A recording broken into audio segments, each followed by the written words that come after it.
the key attributes of this whole system or framework or concepts that I talk about in these videos is humility.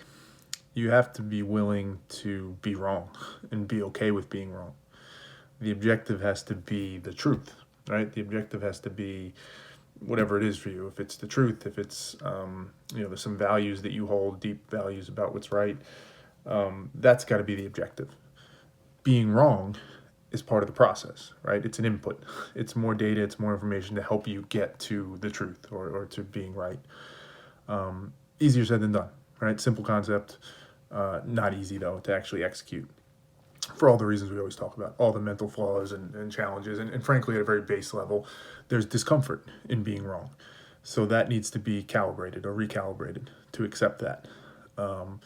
Part of the problem though is when it comes to topics that are, our opinions, our beliefs, our views, political, social issues, it's hard to get clarity on when you actually are wrong. So there's not really a great feedback loop. You have to kind of make the feedback loop. You have to have the humility to seek out and say, I might have been wrong, or this looks like I was wrong, even if there's not concrete, conclusive evidence that you actually were wrong. So there's cognitive out there, simply put, right? Because oftentimes it's not a proven thing, or it takes a long time horizon for it to be proven out. So it makes me think of a topic I think of a lot, which is Brazilian Jiu Jitsu, and I like to parallel back and forth between this, thinking better and Brazilian Jiu Jitsu.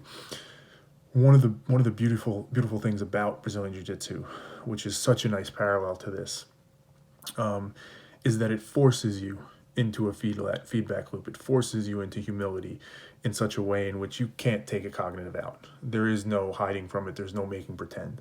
When you go and roll in Brazilian Jiu-Jitsu or spar with a competitor or actually compete, whatever it is, in training or in a competition, if you make a mistake, if you don't think clearly, if you are sloppy with your technique, whatever, if you break bad in some way, you are likely going to get submitted to the point where you actually have to tap out and say, hey, I give up. You beat me.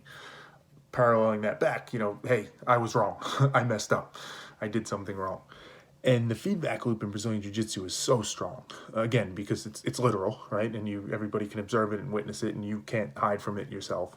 It's such a primal thing, right? If particularly if somebody's choking you, you're literally tapping to give up to save your life.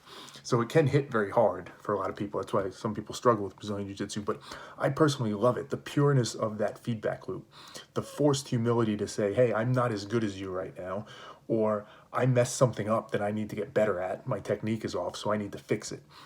The ability that allows you to evolve and to improve and to mature and to advance in Brazilian Jiu-Jitsu is so high. If you can approach it the right way and have the humility to say, I tapped because I wasn't as good as I needed to be, therefore now I can start to work to get better.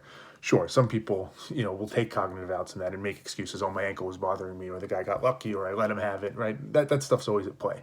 But if you approach it in good faith in a genuine way, that feedback loop is so hardened and built in. Now, unfortunately, it doesn't parallel back to thinking better in terms of having that direct feedback loop.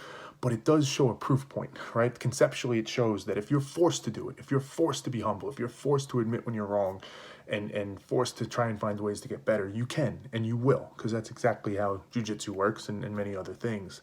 So it comes back to the point of, how do you do that? How do you build in that feedback loop? How do you allow for that? And there's a number of different things I've talked about in these videos to do it, but perhaps the biggest one is just self-reflection and being honest with yourself and objective, entertaining the possibility you might be wrong and owning it when you are, truly owning it, right? Facing that inconvenient truth, however much discomfort as it might bring, however much it might strike right at the core of your identity. If you want to get better, if the objective is the truth, the objective is to do the right, better thing, you have to find a way to have that humility. You have to find a way to create that feedback loop so you know when you're wrong, or at least have a strong sense of it, and then you can do the work to get better.